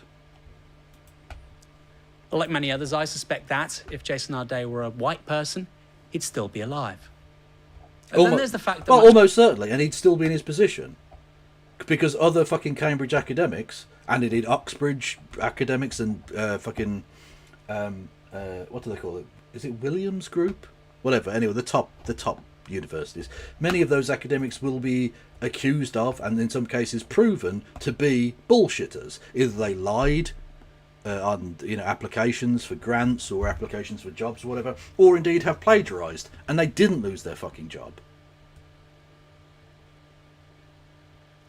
Is Aaron a Terfoid now? I don't believe so.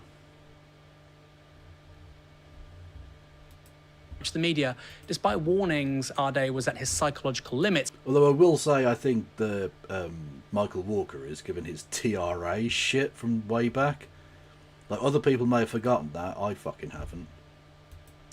Carried on chasing the story regardless. They continued to hound him even when Cambridge announced a new investigation and after Arday resigned from his post on August 5th. Reasonably then, Arday must have thought to himself that nothing, literally nothing, would stop the media from pursuing him. It was ferocious, never-ending, compulsive. I've been in situations before where I felt helpless. People have tried to remove my own PhD from me. I've lost jobs because of coordinated political campaigns based on what I believe. But none of it comes remotely close to what Jason Arday endured. Between the 24th of July and the 14th of August, when his death was reported, the British press published 249 articles about Jason Arday. Importantly, most of those were published after he'd resigned from his post.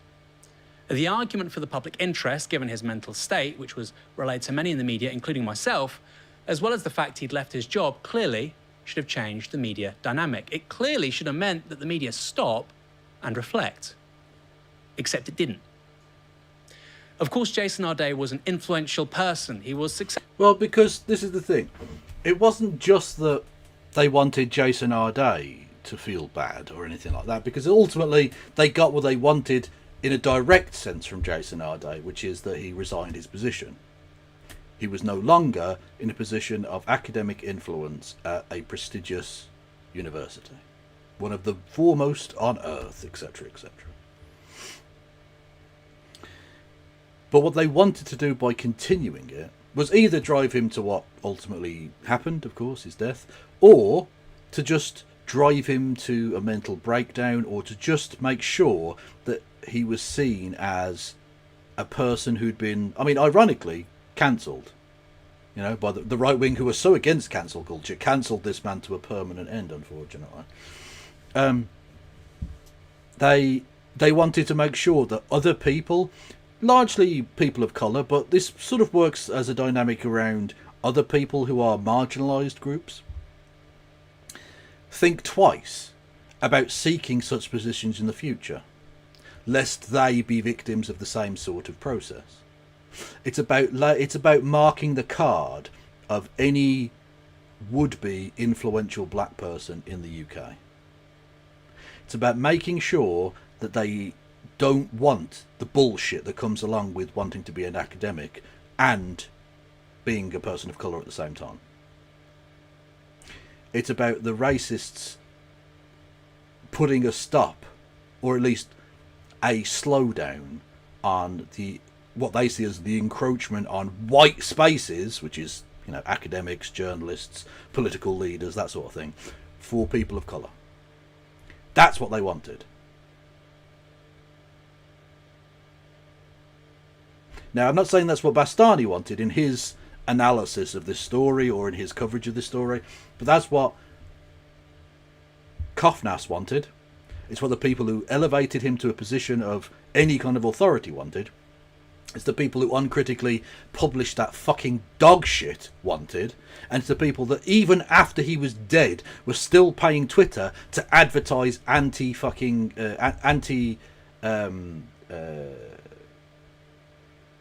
Arday,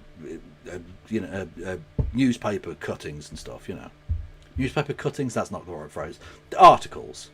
They were still being advertised after he'd been announced he was dead. So, you know. Successful. That shouldn't be evaded, wiped out, ignored. I've seen him referred to as a obscure academic. That's not true. He was a professorial chair at Cambridge, a guest editor on the Today programme. He was a panellist on BBC Question Time. And with influence comes scrutiny. I don't remember him on Question Time, I have to say. I hope he did well. That applies to myself as well, by the way. But Ade was also a vulnerable man, firstly because of his neurodivergence, secondly because of his state of mind in those final weeks of his life, a state of mind which was widely relayed to the media. Speaking personally, I lost sight of that second part, the vulnerability. After being told of his state of mind by someone I trust and admire, I said I'd stop talking about the story, which I did. But that doesn't excuse what I'd already done. Again, I won't touch on our reporting here nor seek to defend it, not least because I, personally, was guilty of something much, much worse. On the 7th of August on X, I referred to Ade as a con man. Now, I'm not the Times or Telegraph or the Sun newspaper, but I do have 180,000 followers on X. That's a decent number. And with that kind of following comes responsibility, not least because it's plausible Jason... Okay, I didn't know that. I didn't know that. I didn't know he'd said he was a con man. That's really fucking poor. And it's possible, because Jason Ade moved in those sorts of circles, that Jason Ade would have seen that. Or heard about it secondhand, maybe. Who knows? That's pretty grotesque, actually. Yeah. Jason Ade himself saw that post. So what was the basis of it? What was the foundation of saying something so decisive and vicious and nasty? It was a lecture he gave at UCL, where I studied, in 2021, posted to YouTube. Now, I've watched that lecture back. Imagine if someone watched a video of you or me on a bad day, or just a middling day, frankly. Maybe you were unprepared because of a family emergency, or you were unwell. Maybe you just had bad news, you had too much on your plate. And they proceeded to impugn your character and your credentials on the basis of a single video to almost 200,000 people. If that was me, I'd feel distressed. But if that happened while the media were undertaking an unprecedented excavation of everything I've ever said or done, I'd be despondent. Actually, I'll be honest, I don't know how I'd begin to feel. It's literally unimaginable. Well, this is the problem, right? Aaron, the reason you would post anything on Twitter, I'm not going to call it that other name, the reason you would post that kind of thing on Twitter is for the clicks.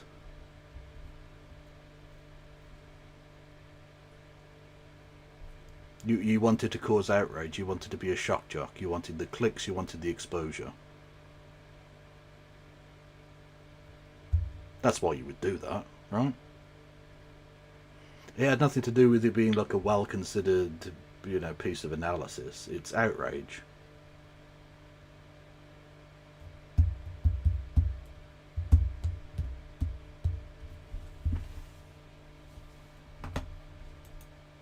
Also, is this supposed to be an apology? Because so far, there are some very, very, glaringly absent words right now. The toxic Nefarious. He should crack out the ukulele. It's annoying that one time that the person cracked out the ukulele and it didn't work,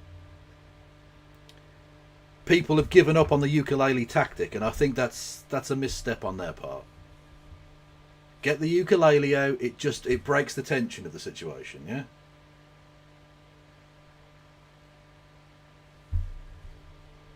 Ding, ching, ching, ching, ching, ching, ching, ching, ching. Sorry I slept with your sister.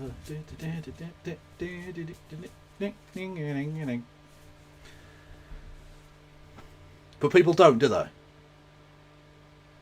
Anyway.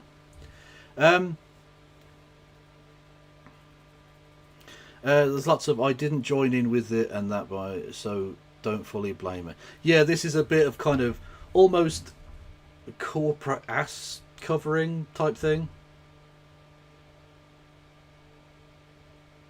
Seems to me. It's poor, really. So far, anyway. We've still got a couple of minutes left of it. You know, it might actually end off with, yeah, sorry about that. My bad. Mea culpa, mea maxima culpa. I suspect he won't, though. That reminds me of the woman with the ukulele. Oh, that's what I was referring to. Yeah.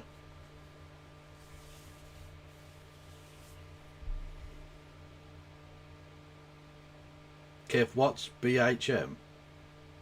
What's BHM? Oh, Bowler Hat Man. What's he said? Questionable. So naturally, after reflecting on that post in particular, I'm sorry. I apologise. That wasn't journalism. Journalism is when you seek the facts. It's a quest for the truth. You reach out to sources. You engage with diverse viewpoints. This was anything but. It was... Yeah, the con man is not a position... Like, that was not a considered piece of journalism. That was shock jock nonsense. Bile. It's everything I dislike about the modern media. It's why we started Novara. Now, it's important to add that I said that on my own X account. Not on a show, not in a Novara Media article. But I co-founded this thing, so I accept that for many, quite rightly, the two are interchangeable. Except an apology isn't enough, is it? I wish I could ask Jason for his forgiveness for what I said, but I can't. But what I can do is ask for the forgiveness of his friends, colleagues, and family. Now, they might not want to forgive me. That's their right. That's the point. Forgiveness is theirs to give, not mine to take. It's about them, not me. But when you've done something wrong, something gravely wrong, which I did, you need to seek forgiveness. You need to reflect, learn, and ensure it's not repeated. Professionally, I erred, but ethically, and that's what I really care about, I really screwed up. I can't... I imagine they're losing money. This seems like the kind of thing you say when you're losing money, but you don't want to seem too desperate.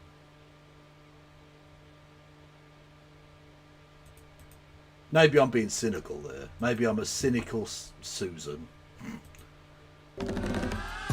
Can the Green Party end austerity at a local level?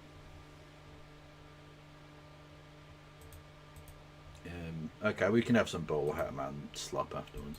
Can't make amends, obviously. But I'm going to reflect on my behaviour in all of this and how I can use my energies more productively.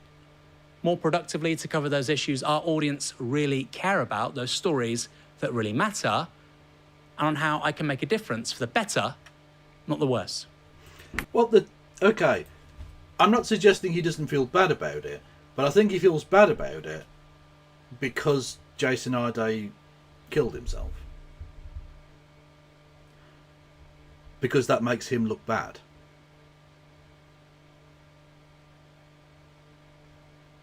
Do you know what I mean?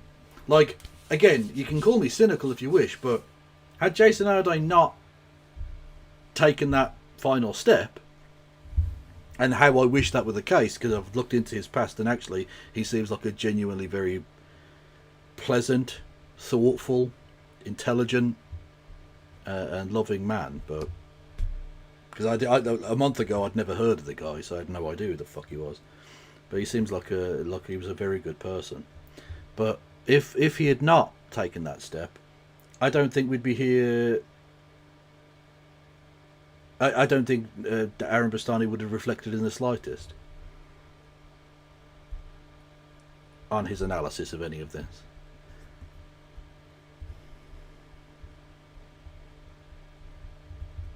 Like that was pish. Yeah, I do have the Stephen Methvin apology, which we can take a look at if you want. That I wrote, a Cortado, and so this is a different Navarro host, Stephen Methvin. And I would like to say something about that now. I've written it down. I don't want to get it wrong. So I want to start by offering, my really very sincerest apologies to Professor Jason Arday's family, his friends and supporters for this piece that I wrote. I also want to apologise to you, our audience, and I wish I could apologise to Jason, but that sadly is not possible. In the week before Jason Arday tragically died, I wrote a cortado. That piece contained many failures of judgment, and I want to list them in some detail here. The first is that I was led by the tone of the cortado, which is supposed to be ironic and spiky, rather than by the topic, which really required sincerity and care. And this showed, I think, a failure on my part to respect Jason Arday's humanity as a vulnerable man at the centre of a media onslaught. The point of the piece that I wrote ultimately was to try to argue that even if the allegations around elements of Dr. Arday's personal biography were true, the unending coverage just wasn't in any way warranted in the light of other currently urgent stories, as well as previous stories about much more serious and actual deception of the British public. I also, in that piece, pointed out the terrible consequences. Well, I mean, I've made that point, that even if every single allegation against him were true, I don't care. Like, he didn't hurt anybody. Like, we live in a world where politicians can start wars and do genocide without any real pushback. We can, judges can be as corrupt as they like and sentence people to maximum sentences for, daring to oppose genocide. We live in a society where the Prime Minister can take hundreds of thousands of pounds of public, of private goodies without any real pushback, or even the Scottish First Minister spent was it 450 grand or whatever of public money on private jets to go to the World Cup. Like, that's fucking grotesque. It's not as bad as genocide. I'm just saying, like, we live in a world of such replete corruption in the media establishment and the political establishment and the economic establishment that the idea that a guy, even if, like I say, even if all of the allegations were true, 45 grand, not 450, yeah. But either way, it's still public money on, fucking fancy ass fucking plane seats to go and watch the football. Anyway, the point being, let's not get bogged down in what is relatively minor corruption by comparison. When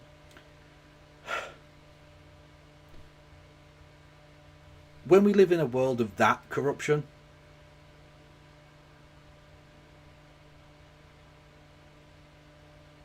the idea that a person claiming to have run marathons that they didn't run, or claiming to have played semi-professional football when they didn't, is nothing. Now, both of those actually did happen.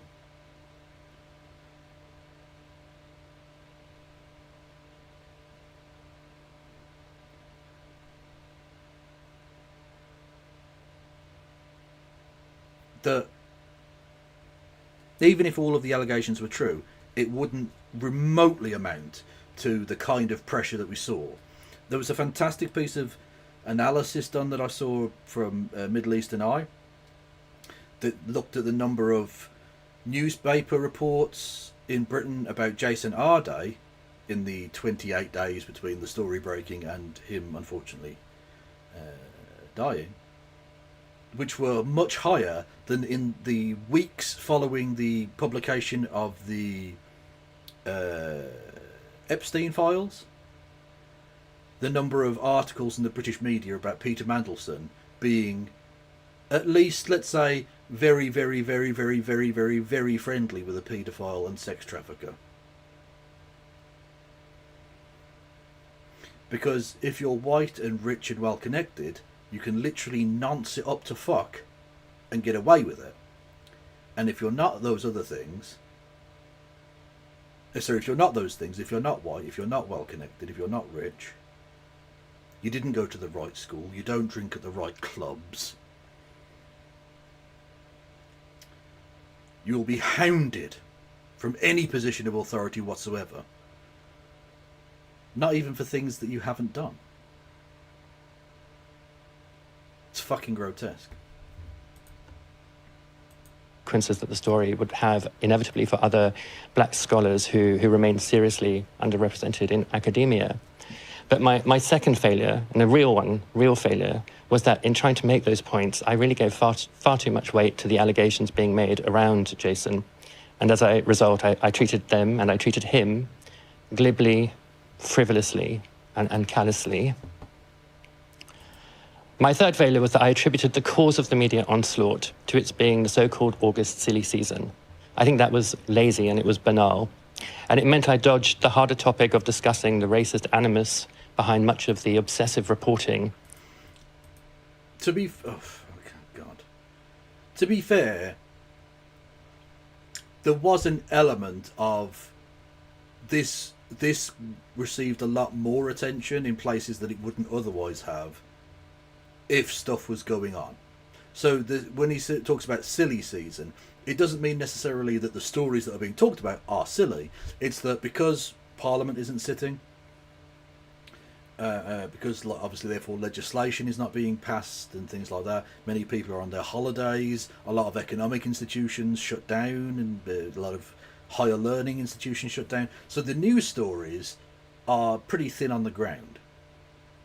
So they have to come up with like silly ways of filling column pages, filling pages in newspapers and filling time on fucking talk radio and all the rest of it. So there's no doubt that,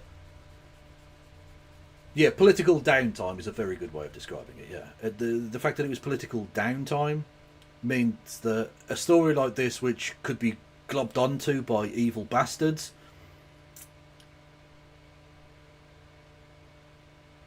was always going to be sort of red meat that they could tuck their teeth into because there was nothing else to talk about. Now, that's not to say that this kind of witch hunt wouldn't have happened afterward, after the kind of end of downtime, back when Parliament's sitting and all the rest of it. But the fact that it was a slow news day or a slow news month did definitely pick this up. There's no doubt about that. Yawn? Matthew, if you don't like it, fuck off, mate. There's no need to be rude. If my analysis is not enough for you, the door's there, chap. Just, leave. Which was, at that point, I think, obvious. And even more damning is that the week before, I'd written about the far-right exploiting events in Ceuta to spin racist conspiracy theories to their audiences. So somehow I was able to recognize when this was happening abroad, but not at home, when the target was someone who was in more than one way nearby to me. So as I said, we at Navarra are currently having conversations, both internally and in public, about our coverage of this story. I believe that my contribution in the Cortado was of no value at all, indeed of negative value. On Monday, Ash published a reflective piece on the racism that fueled the campaign against Arde. And she ends it by saying this: if, as Andy Burnham says, Jason Arde's death is a moment for reflection, I can't say I'm wholly comfortable with what I found in the mirror, a journalist who's just as capable of callousness as anybody else. Now, an image in the mirror is a fleeting image. The image of me, also as a journalist capable of great callousness, is now permanently on the page. It's one that I can't escape, and I think that's right. I think that's a necessity to ensure that I never make such grave and irresponsible errors of judgment again. And I hope that it will allow me to help others also to avoid them in the future. And I want you to know that I really value little higher than my journalistic reputation and the trust of our audience. I know that it's now very damaged, and all I can do is my best to rebuild it. Oh, sorry, mate. Okay, I thought you meant you were yawning at me. Quit abusing your chat community. No! People come here to get abused. If you're in my chat, you've got an abuse kink, okay? You love it, you slags.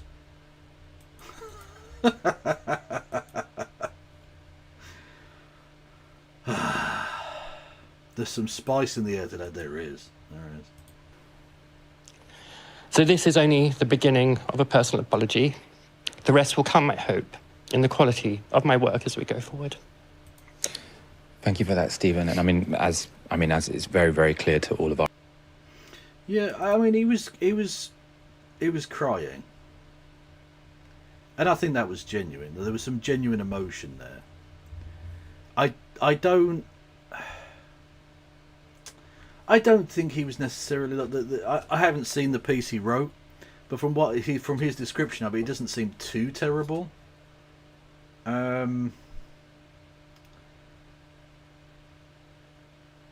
Yeah, so I don't like. I don't know that he needs to apologise that much. The Aaron Bastani apology, well, should I say non-apology, was his dog shit. Michael is the one I take umbrage with. Why is that, Solo?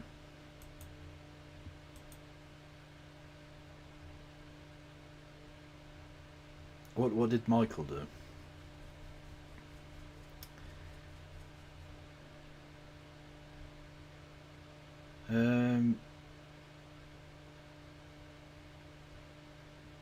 He hasn't even apologised. Well, yeah, I mean, I don't know if he said anything. Look, I don't follow them that closely because I don't really watch a lot of their stuff, really. In his apology, Aaron pointed out he's got some harassment from racists for being a POC in academia or media. Doesn't that make it worse? I mean, I guess you'd expect him to know better, but yeah, I don't know. I don't know. Anyway, look. I kind of... might seem callous now or something, but I kind of want to move away from the Arday story in future episodes or whatever. Does Kev have Vivian Woolf as a wallpaper? Well, not as a wallpaper. That was just my opening image of the day. I can choose a different one if you want. What would be more to your liking? Ashley Babbitt? Should you have a cheeky Ashley Babbitt meme?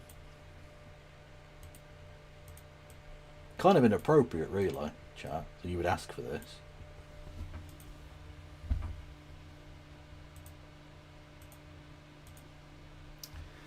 Kev, do BHM. No, I can't be bothered.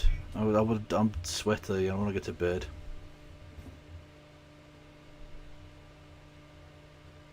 That would work for Charlie Kirk too, literally. I want the one with all the fat baby Kevs. I like that one. That's a classic. The fat baby Kevs. It's a bit weird that I know what you're talking about there. There we go. Boom. Fat baby Kevs. Well, is that what Mixed Vivian looks like? Well, the first image, not either Ashley Babbitt or the fat baby Kevs. She doesn't look like any of those.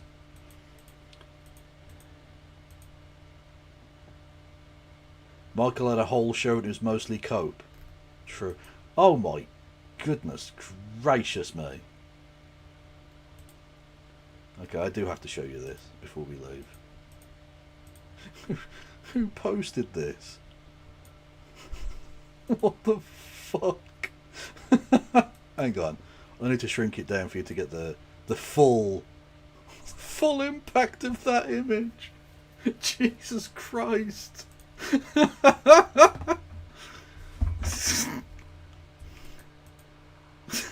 Thank you, Dr. Phil Decker. You know what? That will be the parting image of the day then. Jesus Christ. Okay.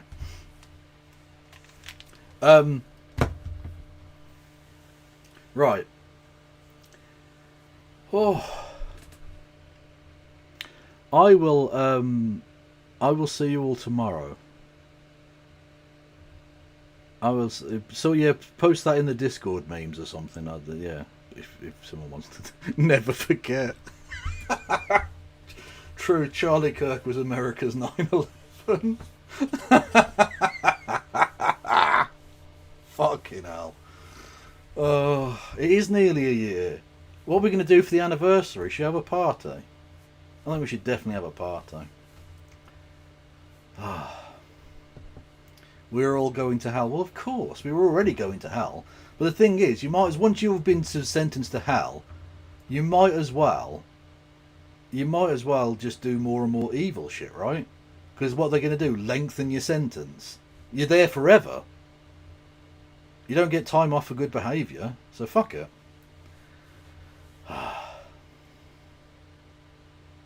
He's not reading the super. Did I have super chats?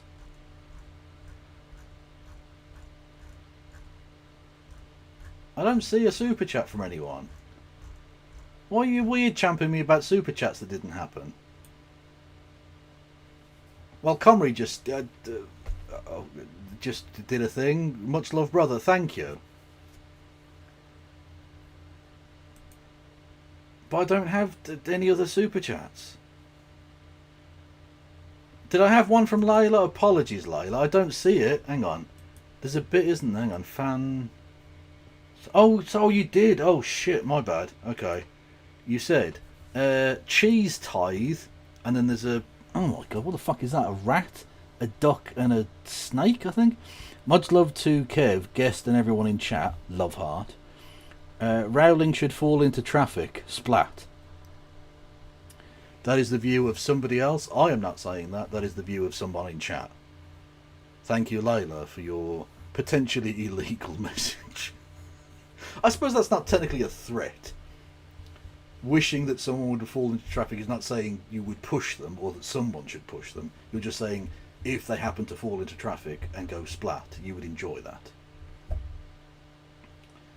What the fuck am I talking about? Anyway, thank you. Thank you, and thank you, Carl Brown, for gifties way earlier. And thank you to everyone who subscribed on the Twitch as well. Much love. I've got to get better at that, but I never will, because I've been doing it years. If I was going to get better, it would have happened. So, you know.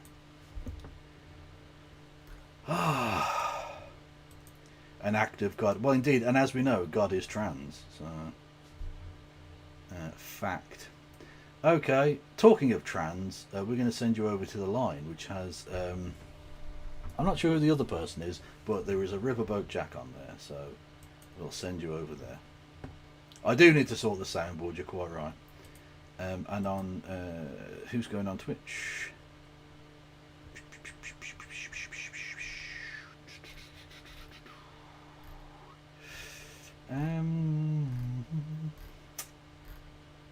Who is going on Twitch? I'm going to check the actual thing.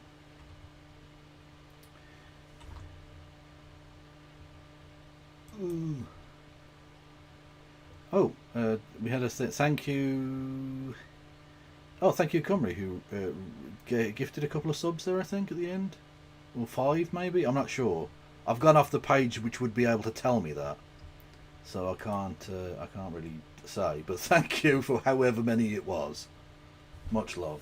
Is Hannah going? As we're on a trans-related kick tonight. Okay, everyone. Thank you all for listening and watching. I'll be back probably tomorrow, I think, although no guarantees of anything. And go and say hello to all of the cool trans people and stay fucking awesome, yeah? Free Palestine. No pass around.